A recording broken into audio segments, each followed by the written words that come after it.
Seperti embun pagi, sabdamu menyegarkan jiwa kami yang kering. Sabda Tuhanlah jalan kebenaran dan hidup, tuntun kami hingga selamanya. Bapak, Ibu, Saudara, dan Saudari, umat beriman yang terkasih dalam Kristus Tuhan. Selamat pagi semua. Saya yakin kita semua pernah mendengar penggalan syair lagu gubahan almarhum Pater Pitwani SPD ini. Dan bahkan kita sering menyanyikannya. Sabda Tuhan pedoman hidupku. Sabda Tuhan terang jalanku.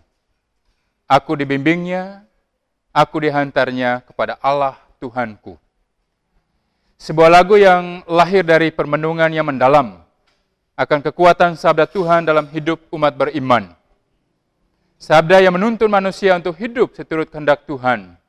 Sabda yang menguatkan langkah agar tetap berada dalam rel kebenaran. Sabda yang menerangi hati manusia untuk makin mengenal Allah dan mengasihi Allah serta sesama. Saudara-saudariku yang terkasih, kesadaran akan pentingnya sabda Tuhan dalam hidup manusia tersaji secara jelas dalam bacaan-bacaan pada hari Minggu biasa yang ketiga ini. Nehemia dalam bacaan pertama menampilkan sosok Ezra, seorang imam dan ahli kitab, yang dengan penuh keyakinan membacakan kitab Taurat di hadapan umat Israel setelah mereka kembali dari pembuangan. Dikatakan bahwa pada waktu ia membuka kitab itu, semua orang bangkit berdiri. Lalu Ezra memuji Tuhan Allah yang Maha Agung, dan semua orang menyahut, amin, amin. Kemudian terbersit dari mulut Nehemia dan Ezra, ajakan penuh penghiburan.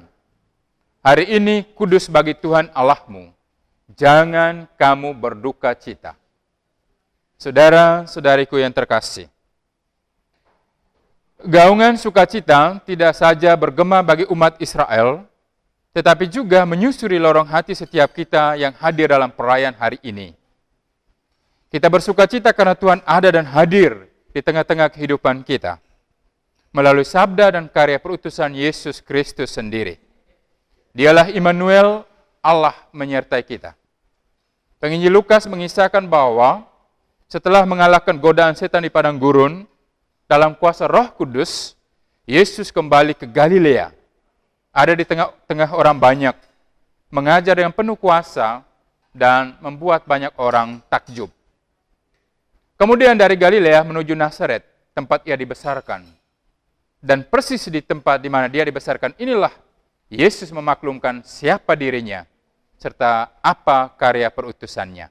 Dialah kepenuhan perjanjian lama, sebagaimana dibuatkan oleh Nabi Yesaya, dalam nas yang dibacakannya sendiri, Roh Tuhan ada padaku, oleh sebab ia telah mengurapi aku untuk menyampaikan kabar baik kepada orang-orang miskin, untuk memberitakan pembebasan kepada orang-orang tawanan, penglihatan bagi orang-orang buta, untuk membebaskan orang-orang yang tertindas, dan memberitakan bahwa tahun rahmat Tuhan telah datang. Dan ditutup dengan sebuah penekanan yang sangat penting. Pada hari ini, genaplah nas tadi ketika kamu semua mendengarnya.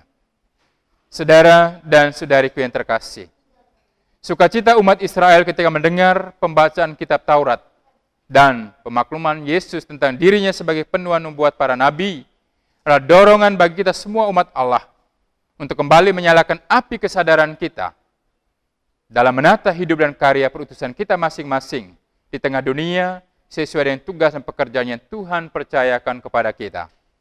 Karena itu, pada hari Minggu biasa yang ketiga ini, berdasarkan firman Tuhan yang telah kita dengar, saya ingin mengajak kita untuk merenungkan 1-2 poin ini. Pertama, tetap menjadikan sabda Tuhan sebagai kompas kehidupan kita. Dalam dunia yang serba canggih dengan kemajuan media sosial yang pesat ini, kita bisa menemukan berbagai petunjuk untuk hidup lebih baik, untuk hidup lebih sejahtera, untuk hidup lebih maju, lewat buku-buku bacaan, lewat handphone, lewat berbagai media online. Namun satu petunjuk Dan satu kompas utama yang tidak boleh dilupakan adalah sabda Tuhan. Oleh tuntunan sabda Tuhan, kita tidak saja dikuatkan menghadapi berbagai tantangan dan godaan hidup, melainkan juga mendapat jawaban atas berbagai persoalan hidup kita. Dan pada akhirnya kita makin mengenal siapa Allah yang kita imani dan siapa sesama di sekitar kita. Ingat pesan bagus dari Santo Hieronymus bagi kita semua umat beriman. Ignoratio scripturam, ignoratio Christi est. Tidak mengenal kitab suci atau tidak membaca kitab suci, artinya tidak mengenal Kristus Tuhan yang kita imani. Dan tentang hal ini, dokumen gereja Dei Verbum juga menekankan sangat bagus, bahwa mengenal Kristus itu lebih mulia daripada segala sesuatu yang lain. Karena itu, saudara dan saudariku, mulai dengan langkah sederhana, milikilah kitab suci. Mengapa saya ajak kita milikilah kitab suci? Karena saya yakin dan saya tahu, masih banyak keluarga yang belum memiliki kitab suci. Setelah memiliki kitab suci, baca dan renungkan setiap hari.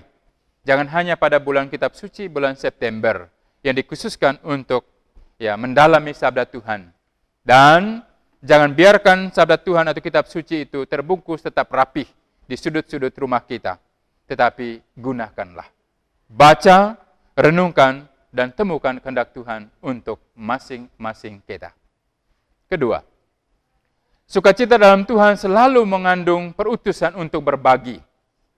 Saat ini ada begitu banyak saudara-saudari kita yang berkekurangan, baik dalam hal material maupun perhatian serta kasih sayang. Kita dipanggil untuk meneladani semangat Yesus sendiri, yang solider dengan kehidupan kita, yang datang menyampaikan kabar baik kepada orang-orang miskin, yang datang membawa pembebasan kepada orang-orang tawanan, yang memberitakan bahwa tahun rahmat Tuhan telah datang. Kehadiran kita semua di tengah kebersamaan apapun harus mendatangkan sukacita dan kegembiraan. Kita harus menjadi corong yang memancarkan sukacita dan kegembiraan kepada orang-orang yang ada di sekitar kita. Karena itu seruan Imam Esra kepada umat Israel, pergilah, makanlah sedap-sedap, dan berikanlah sebagian kepada mereka yang tidak sedia apa-apa, hendaknya menjadi cemeti, dorongan bagi kita untuk berbagi, untuk meretas jalan solidaritas dengan saudara-saudari kita yang berkekurangan. Tidak ada orang yang begitu kaya yang tidak membutuhkan bantuan orang lain. Dan tidak ada orang yang begitu miskin yang tidak mampu berbagi. Hanya dalam semangat saling berbagi, kita sungguh mengalami kasih Tuhan. Ketiga, dalam terang sabda Tuhan, kita dipanggil untuk membangun persekutuan dengan semangat kekitaan. Mengapa semangat kekitaan ini harus kita bangun? Karena saat ini kita mengalami bahwa di mana-mana ada kebencian, ada permusuhan yang begitu mendalam, yang membuat persaudaraan kekeluargaan hilang dan sirna. Karena itu semangat kekitaan mengatasi segalanya. Orang memandang secara positif kehadiran orang lain, menerima dengan terbuka keberagaman, perbedaan menjadi hal yang indah, menjadi pelangi dalam kehidupan, dan bukan menjadi ancaman satu dengan yang lain. Karena itu saudara dan saudariku, ajakan hari ini sesungguhnya menjadi kekuatan baru bagi kita, supaya kita sungguh-sungguh menjadi orang-orang yang membawa persatuan di tengah berbagai kebencian yang makin merebak ini. Santo Paulus mengingatkan kita dalam bacaan kedua, bahwa kita ini satu tubuh dengan banyak anggota, satu hati aneka wajah. Karena itu kehadiran kita harus memancarkan semangat persatuan, kedamaian, cinta kasih. Kita masih berada dalam pekan doa sedunia mohon persatuan. Karena itu, sambil berdoa, kita juga terus membangun tekad baru, menyebarkan semangat persatuan, dan menerima perbedaan sebagai kekayaan dalam kehidupan, dan bukan sebagai ancaman. Inilah hal-hal yang bisa kita bawa pulang pada hari Minggu biasa yang ketiga kali ini. Semoga oleh terang sabda Tuhan sendiri, kita mampu menjadi manusia baru. Manusia yang sungguh hidup sesuai dengan sabda Tuhan, manusia yang sungguh mau berbagi, manusia yang kehadirannya selalu membawa persatuan. Tuhan memberkati. Seperti embun pagi, sabdamu menyegarkan jiwa kami yang kering.